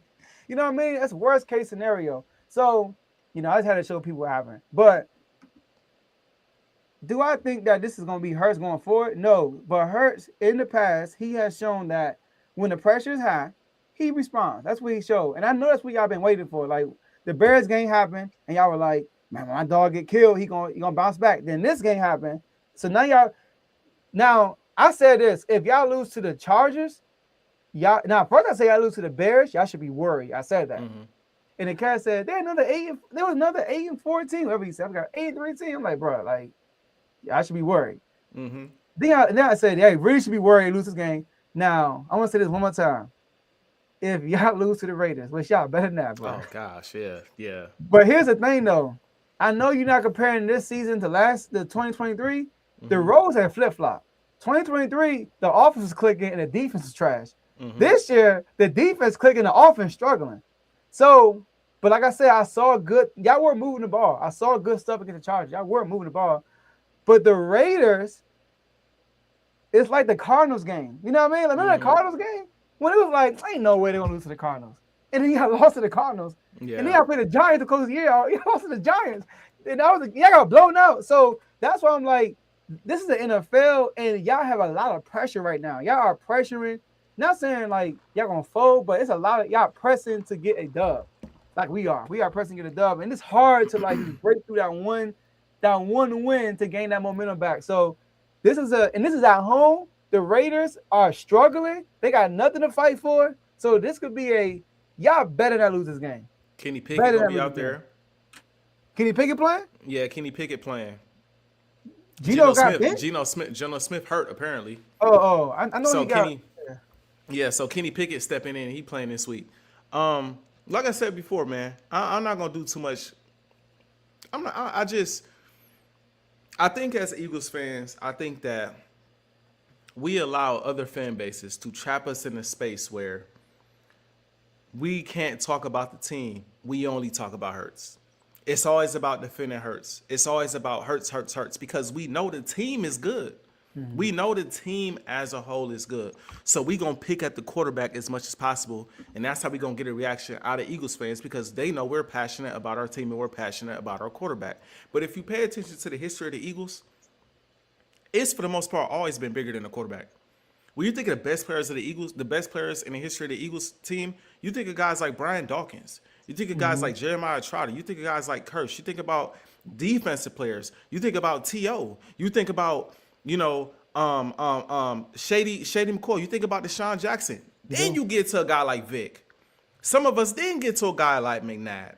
Then you might bring up, Carson Wentz. We won the Super Bowl with our backup. Mm-hmm. And so, that just goes to show, as an Eagles fan, as much as I love Jalen Hurts, I'm not going to shy away from being critical of Jalen Hurts. I will say Jalen Hurts needs to be better. I'm not going to continue to allow fan bases to drag me into this kind. Because at this point, Jalen Hurts is a 5-time vet. He's a 5-time pro. How you feel about Jalen Hurts is how you feel about Jalen Hurts. Jalen Hurts ain't perfect. Yeah. Jalen Hurts going to have these moments where he playing lights out. And then he's proven, to be honest, where he just had these moments where it's like, bro, what is happening right now? That's just him. We as Eagles fans hang our hat on when we need him most, though. Playoffs, Super Bowl, things of that nature. More times than not, he's going to ball out. When we need him most, at the very least, he ain't going to play like how he just... Like that Chargers game is not going to happen in the postseason. He's not going to beat Herbert and turn the ball over 4 times in the postseason. That's not going to happen with the chips on the line. He might not be amazing, but he's not going to allow that to happen. You know what I mean? So we hang our hat on that, and knowing that we have a guy that we have one with and that we know can get it done. And I also want to say this. We keep talking about how often Jalen Hurts throws the ball, but I stand by this sentiment. I think the Philadelphia Eagles have figured out what winning football is in today's National Football League. If you're not Patrick Mahomes, more times than not, you're not going to win the Super Bowl throwing the ball 35 to 40 times a game. When you really think about it, most of the teams that's been winning the Super Bowls recently, outside of the Chiefs, have been teams that have really good running games. Now you could throw the Rams in there because Stafford gonna throw the ball, and you give it to guys like Stafford, you give it to guys like Brady, you give it to guys like Mahomes. But for everyone else, for the most part, the run game is a critical part of winning football. You brought up a lot of guys that throw the ball X amount of times. Look at their records. It wasn't a lot of them with great records. I heard a 2-5. I heard a 4-3.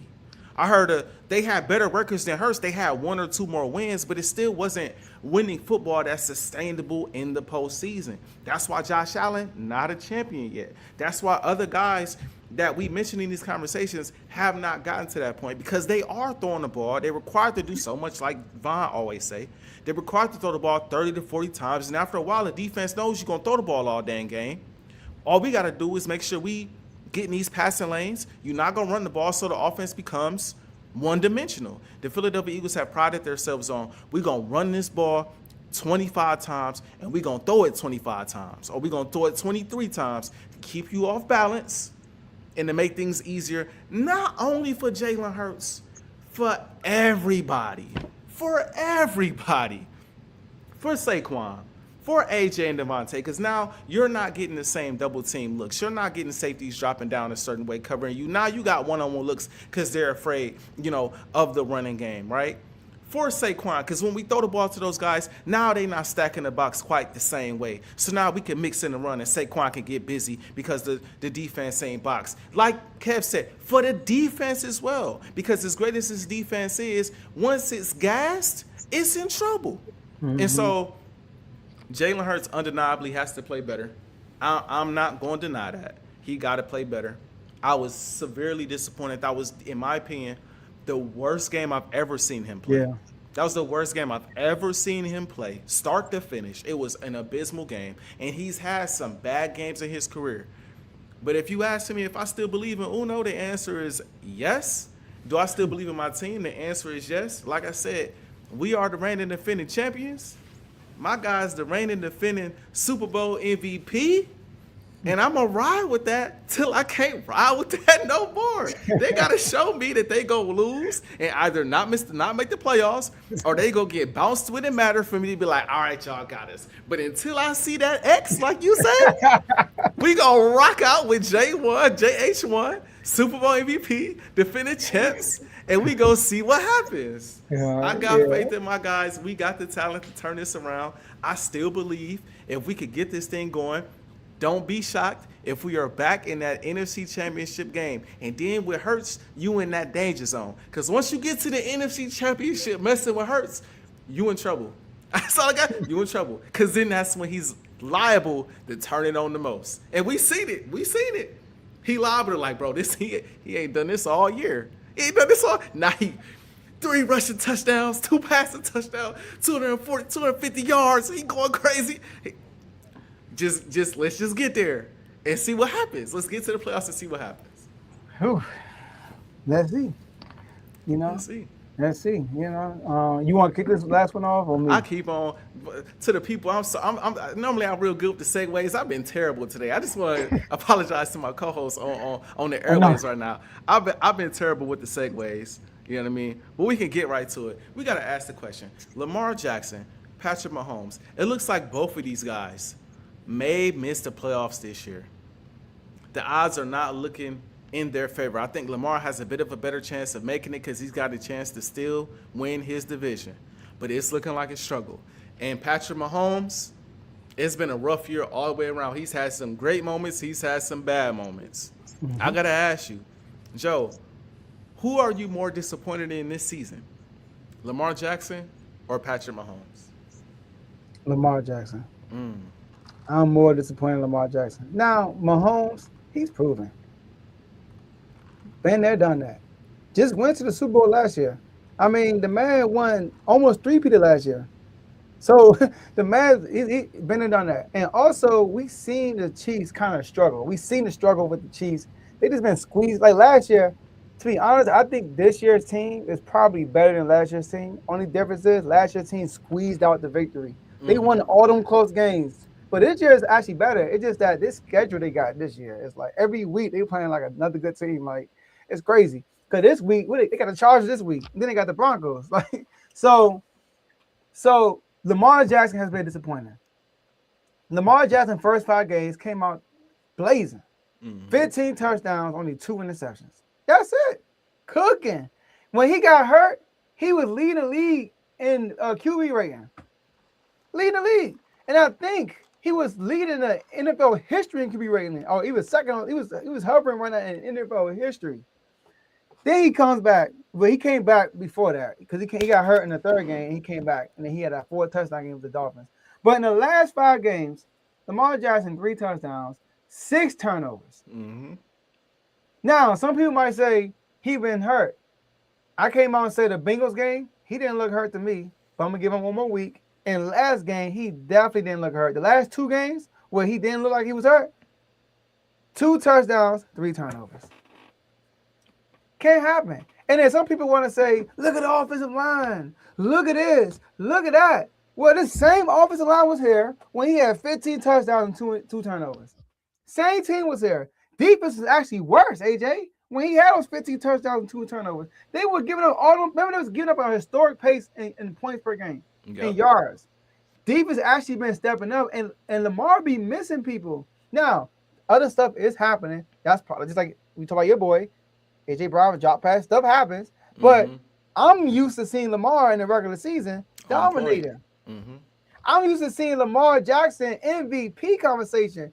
Lamar Jackson has been accurate. Like his QB percentage has been good. But this year, AJ, the last 5 games, QB percentage, 54%, 53%, 56%, 56%, 58%. He hasn't hit 60% in the last 5 games. And I'm talking about Jalen Hurts QBR. Well, Lamar has some good QBRs. He had 71 last week. But he had an 18 QBR, a 36 QBR, and a 29 QBR. That's not good. Yeah. So, and Lamar in the last 5 games, 87 QB rating, 47, 76, 65, 71.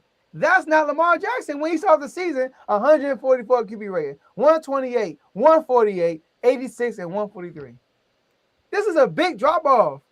So, Lamar has been very disappointed. The Chiefs, man, as much as we talk about stuff be happening to Lamar, go look what happened. Did y'all watch that last game? Yeah. Kareem Hunt dropped the Wildman 3rd-down pass. Rasheed Rice dropped the Wildman 4th-down pass. And Travis Kelce just ain't got no hands these days. He just ain't got no hands these days, bro. This is the 2nd game that happened. When he put it right on the money in it, that drop he had against the Texans, it looked like he caught it and passed it, bro. Yeah, like, literally. Literally. It was terrible. So, and Mahomes could be better. He threw 2 bad interceptions. He could be better too, but I've seen the Chiefs look like this the last 2 years for real. Lamar, though, I have not seen this. So Lamar has been more disappointing to me. I want to say this. Before I answer this question. Who's the best quarterback in the league? Matthew Stafford. Jake Mack. I mean, we throwing some interesting names out there right now because I think Stafford, he got to get thrown out there at this point. He's on pace to win MVP. Drake May might be all-pro 2nd team at this point. Like them the first 2 quarterbacks that come to mind. Darnold has had a good season, but I'm not going to say that. I'm not going to say he's the best in the league. Josh Allen, he been kind of hit or miss. He has his Josh Allen moments, but he's been a little hit or miss. I can't say he's been the best. I think this playoffs is going to determine a lot. Yes. I think this playoffs is going to determine a lot as far as who's the best quarterback in the league because I can't give it to Mahomes no more. And it used to be a given that Mahomes is the best in the league. But now, last year, you brought it up, Joe. He's slowly kind of descending a bit. And it's no disrespect to him, but you brought up the numbers last year. You were saying last year he ain't been playing like a top 10 quarterback, if I'm not mistaken. That was your terminology. Really? And so now, going into this year, playing the way he's played, he can't hold on to that baton no more. Somebody else got to take it over. And I didn't mention Hurts for a reason. Obviously, you can't mention Hurts either. And so, before I say that, because I'm gonna talk about Lamar, I had to say that about Mahomes. The best quarterback in the league honors is up for grabs at this point, which is why I am most disappointed in Lamar. Because in a year where Patrick Mahomes is continuing his descent. The Kansas City Chiefs are continuing their descent. Josh Allen is this year. The Buffalo Bills I think they're 9-4, but they're kind of hit or miss, right? You got guys like Drake May on the come up. You got, the Jaguars and the Texans maybe on the come up in the AFC. You're looking like who's going to take this thing over, and Lamar Jackson and the Baltimore Ravens are nowhere to be found. And you said it best, Joe. You can't put it on the defense because the defense has won you some of these games post-bye week. They have flat out won some of these games post-bye week, holding teams to under 20 points. Now the Bengals game, that was different because the Bengals lit them up. So that kind of was what, even though Lamar didn't play well in that game either, the Bengals kind of lit them up. So that was what it was. But outside of that, the defense ain't been terrible. They wasn't amazing versus Steelers, but they put Lamar in position. They put him in position, and Lamar has not answered the call. And I meant to say this about Jalen Hurts. I'm saying it about Lamar right now. I know Lamar was dealing with a hamstring issue, and so that might still be a slight issue now. Lamar, if you can't run, bro, he's a different player. And I'm not saying that to say that he can't throw the ball from the pocket. I'm not saying that to say he's not quarterbacky and, I'm not doing all that. But what I'm saying is when he's able to use his legs, it's a different dynamic that teams have to game plan. You got to defend him differently. And Lamar really ain't been running I don't know what is up with him and Jalen, because Jalen's not Lamar. But, bro, sometimes just run, bro. It opens up everything. They got to defend you different. Now those linebackers are stuck. Now those DBs got their eyes in the backfield and receivers are running behind them. Mm-hmm. But if you're not a threat to run anymore, and you sit in the pocket trying to consistently be a pocket passer when you have running lanes to gash teams for 20, 30, and 40 yards, which is your superpower, and you're not using it, you handicap the offense, bro. You handicap the offense. It's literally, I meant to say that about Jalen, because remember in that game against the Chargers, he had a play in OT where he ran for 20, 30 yards, but then they got called back for a holding. And I was telling my wife, I'm like, he could have been doing that all game. You have running lanes. Run, bro. Just run, bro. Like, what's up with not running? I'm confused. But anyway, Lamar has to get back. Running read option with Herbert. With one hand. With one hand, bro. And he was killing us off of it. Yeah, he was. But I say all that to say, I think the fact that Patrick Mahomes is in this conversation makes me more disappointed in Lamar that he's also in the conversation. Yeah, it's like ain't no way Patrick Mahomes having a down year and is not standing in your way. And the only teams that could potentially stand in your way of representing the AFC is Buffalo, New England, Jacksonville. Who else am I missing? Who else am I missing out there for real, Joe? In the AFC. I mean, come on, bro. Who? Steelers. I mean, come on. And this is the year that you're not playing at your best. And I can only give you so much with the injury thing, because, like we say in sports, if you out there, you out there. If you out there, you out there. It ain't like you got hurt mid-game and you ain't the same. No, you've been out there for a few weeks now. I know he's not practicing, but you out there. They still have opportunity to win this division. They need to win this division. And they need to make a run, Joe. Yeah, they do. I'm sorry. They got to make a run, bro. I'm sorry. I still think with Lamar being as great as he is, there is still, in my opinion, more than enough there. If he plays his game, that offensive line is bad. You know what you do? You run all over cats because they can't stop that. You're the most electrifying player in the sport, bro. We know when Lamar takes off and run, he can't be stopped. Mm-hmm. He can't be stopped, Joe. It's got to be Lamar. It's got to be Lamar. You already brought up the stats I already had down, so that's why I list the stats. My big overlying point is for Mahomes to not be relevant right now.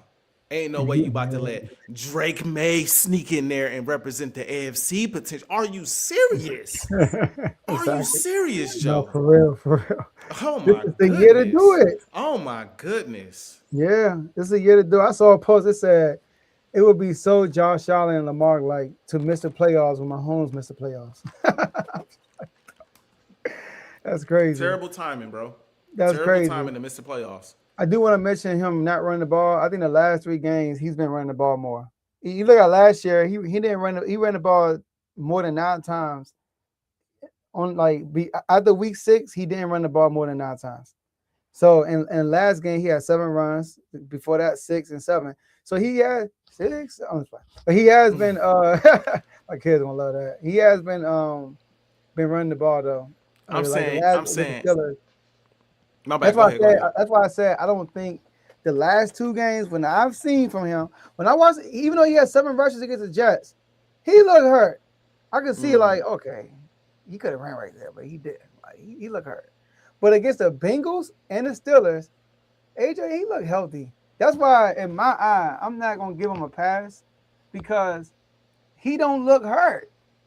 He just don't. Now if he's this mustering the strength, kudos to him, but you out there, my boy. I'm sorry.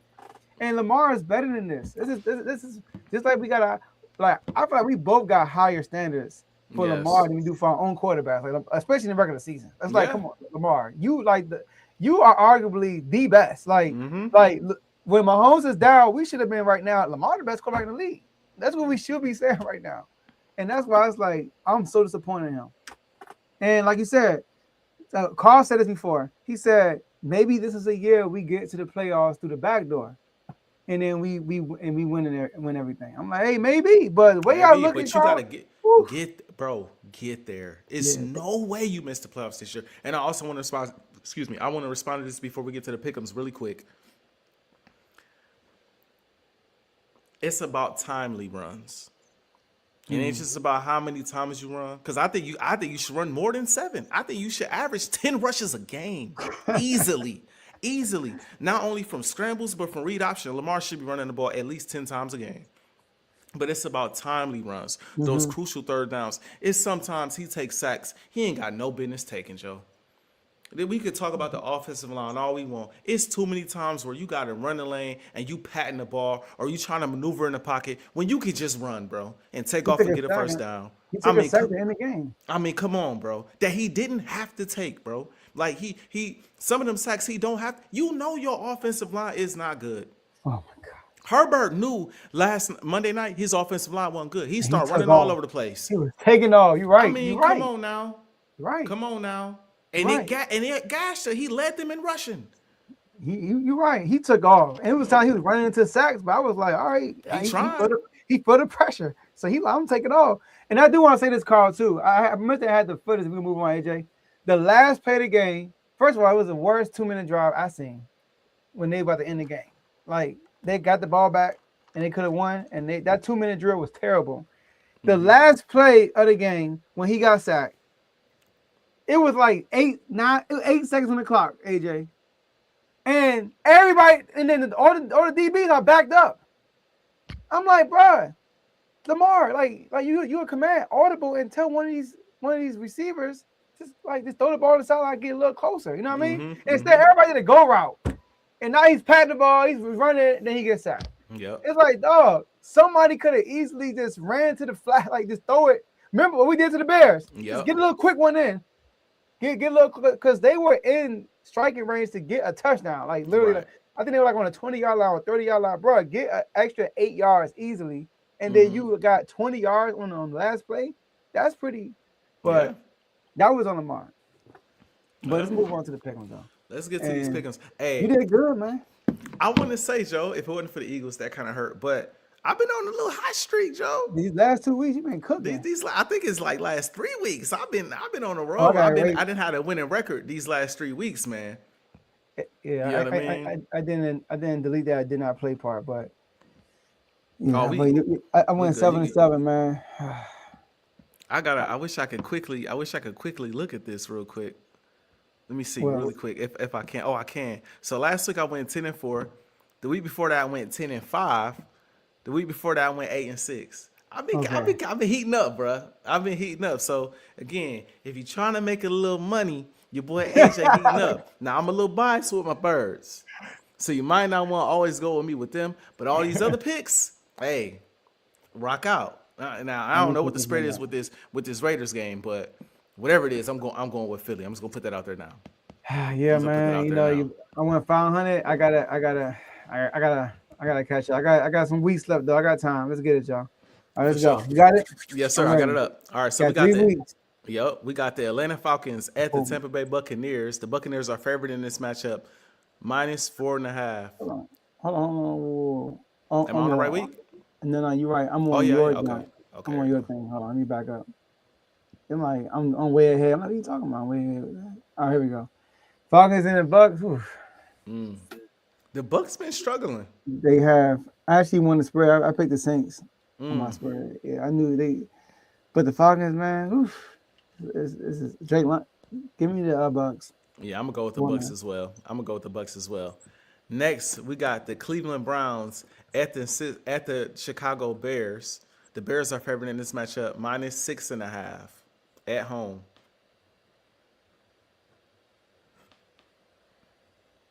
It's supposed to be like -20 degrees outside for that game. It is. You heard that? I'm gonna go with Chicago. That cold, I think, gonna mess with them, bro. I'm going with the Browns. Okay, I like that. See, I want to pick Shedeur, but that weather is a little crazy. So I'm gonna just go with Chicago. I'm gonna go with Chicago. Next, we got the Baltimore Ravens at the Cincinnati Bengals. That spread is awfully close. The Ravens are favored in this matchup, -1.5 on the road against the Bengals. I'm gonna go with the Ravens. Me too, but why are they favoring when the Bengals beat them in Baltimore? That's a good question. Well, that's a good question. Just 2 weeks ago. I'm going with the Ravens too, though. I'm gonna go with the Ravens. Next, we got the Chargers at the Chiefs. I will say this. I have not said this yet. What adds to the fact that we lost is the fact that we lost the goddamn Herbert. Just to Herbert. Gosh, bro. Yeah, I left you alone with that one. I wasn't going to say nothing about that. Oh, my gosh. I know I'm going to have to pay for that later, but whatever. You live and you learn. Give me the Chargers. Yeah, give me the Chargers in that matchup. Same. To cover. I think the Chiefs might win, but I think the Chargers going to cover. Same. It's going to be a 1-possession game. Yeah. Next, we got the Buffalo Bills at the New England Patriots. The Bills are favored in this matchup, -1.5. Probably the biggest game of the week because people love Josh Allen. People got faith in Josh Allen. I didn't say the spread for which one, Carl. Probably the Chargers one. The Chiefs are favored in that matchup, -5.5. And I'm going with the Chargers +5.5. But yeah, Buffalo at New England, the Bills are favored -1.5. I'm going with the Patriots. I got them winning this game. You know what, bro? I'm gonna go with Buffalo. I think the Pats due for an L, bro. I think they are too, but I got a feeling they're gonna win this game, bro. And if they don't, Bills win by 1. I feel that. Yeah, I'm gonna rock out with Buffalo. See if they can get it done. Next, we got the Washington Commanders at the New York Giants. Remember, no Jayden Daniels this game. The Giants are favored in this matchup at home, -1.5. I'm gonna go with the Giants with Dart. As much as it's gonna hurt me, I'm going with the Giants, dog. I feel that. Yeah, bro. I have no reason to pick it. That's been 8 in a row. Do you think they're gonna put Jayden back out there? No, he's not. He's not playing. They already ruled him out. I'm talking about in general for the season. Bro, I have no idea. I hope they don't. I feel that. Next, we got that's a big spread. We got the Raiders at the Philadelphia Eagles. The Eagles are favored in this matchup, -13.5. That's a big spread. It is. I'm gonna take a leap of faith and go with the Raiders. That's a big spread. That's a big spread. But it's the Raiders, though. I'm gonna rock out. I'm gonna go with the Eagles. What's the name? Kenny Pickett out there. They're not even playing the starting quarterback. This game is in Philadelphia. I'm gonna go with the Eagles. The cover. Next, and I would love to win by that much. They got a terrible offensive line. Yep. I think we should be straight. Next, we got the New York Jets at the Jacksonville Jaguars. The Jags are favored in this matchup, -12.5. Dang. That's a nice size spread too. It is. Wouldn't be shocked if the Jets caught them slipping a bit. I think they are, but the Jags gonna win. I think the Jets cover. Yeah, same. That's too big. Cover. Yeah, we're on the Jets too. We got the Cardinals at the Houston Texans. The Texans are favored in this matchup, -7.5. I'm gonna go with the Cardinals. I kind of feel like the Cardinals cover too. But this is their defense. But I'm gonna go with the Cardinals. Next, another big game, even though it's in two different conferences. We got the Green Bay Packers at the Denver Broncos. The Packers are favored in this matchup on the road. They might need this one down the line. I think they will. The Packers are favored in this matchup on the road against the Denver Broncos, -1.5. Whew, it's gonna be tough, but I think I'm gonna pick the Packers though. me too. I'm going to the Packers to get the dub. Yeah, I think I'm gonna go with the Packers. Next, we got another big game in the NFC. We got the Detroit Lions at the Los Angeles Rams. The Rams are favored in this matchup at home, -4.5. I think it'll be a close game, but I pick the Lions to cover. But I'm going to pick the Rams to win.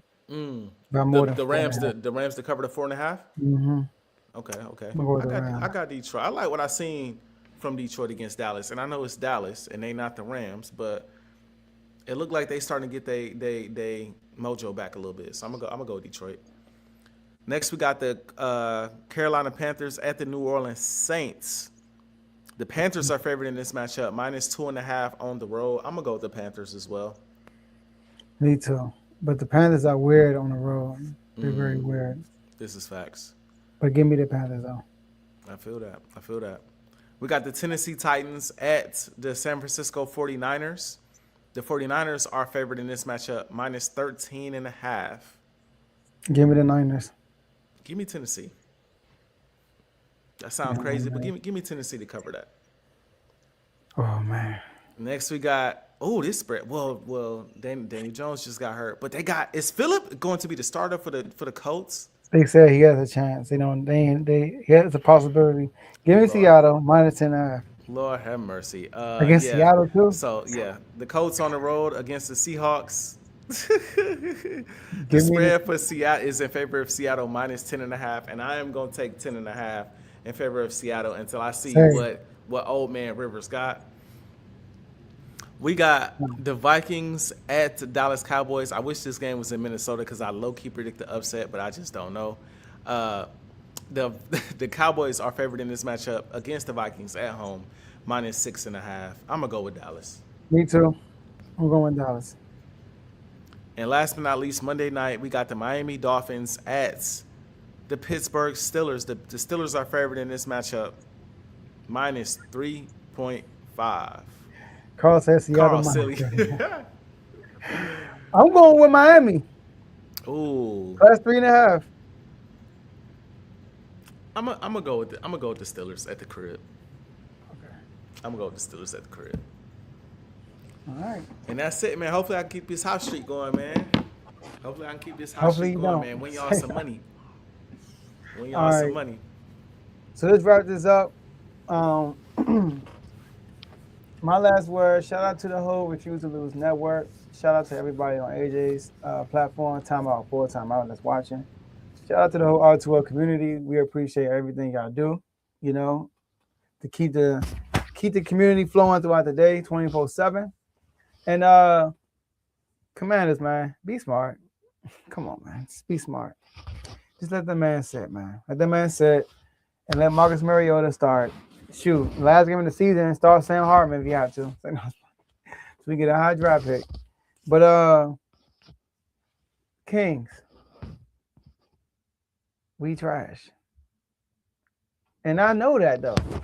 Shout out to Westbrook getting triple doubles. Levine dropping 40 balls on Miami. But at the end of the day, we're not a good team. Get rid of Doug Christian in the year, which I vouch for. Get rid of him. And just revamp it. Like, trade the Rose if you could before the trade deadline. And Sabonis if you could. And then just start over from scratch, man. And that's it, man. Texas, we didn't get into the tournament. We were the second team out.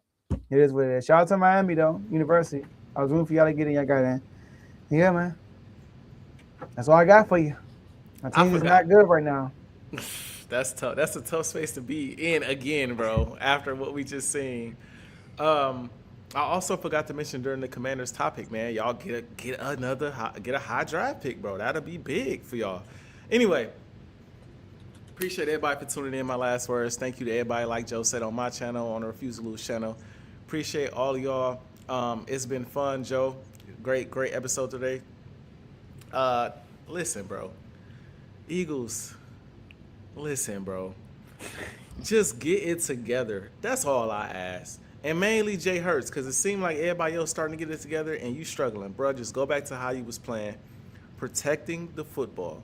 And you will at least go into these next 2 weeks 2-0. If you just protect the ball, protect the football, play your game, run. If it's there to run, run. I thought in the Super Bowl at times you could have threw the ball and you decided to run. And that's okay. Run. Just run. That's all I had. Take off. Get out of the pocket. Make plays. Be who you are. Respond. I still got faith in you. The team still got faith in you. Some of the fans, they childish and they spoiled. Some of these people, you could tell they young. We got 16-year-olds, 17-year-olds. Bench them, put in Tanner McKee. You guys don't know the struggle. You didn't see the Jeff Garcias and the Kevin Cobbs and the Sam Bradfords. Y'all didn't see those days. So y'all don't know how to treat a guy like Jay Hurts. Y'all just don't know. But it's all good. It is A-okay. It is A-okay. The Eagles will be straight. Calm down. Get it together. End the season strong. And once you get in the dance with a home playoff game, you are in the dance with a home playoff game, and everything is up for grabs. So let's just get there. And Lakers, I keep saying this. Keep doing y'all thing, bruh. Y'all still playing. Y'all struggling right now with the Spurs, which is kind of reasonable. But keep doing y'all thing. Bron chipping in when need to. Austin Reeves averaging dang near 30. Luka averaging dang near 35. It's been sensational to watch. I got no complaints about LA. When the Eagles done, I'm a transition pretty seamlessly to these Luka Lakers. I ain't gonna lie. It's gonna be a very seamless transition. I ain't gonna lie to you. So, contrary to belief, I'm feeling good. And most importantly, Joe, I'm feeling unfazed. Unfazed.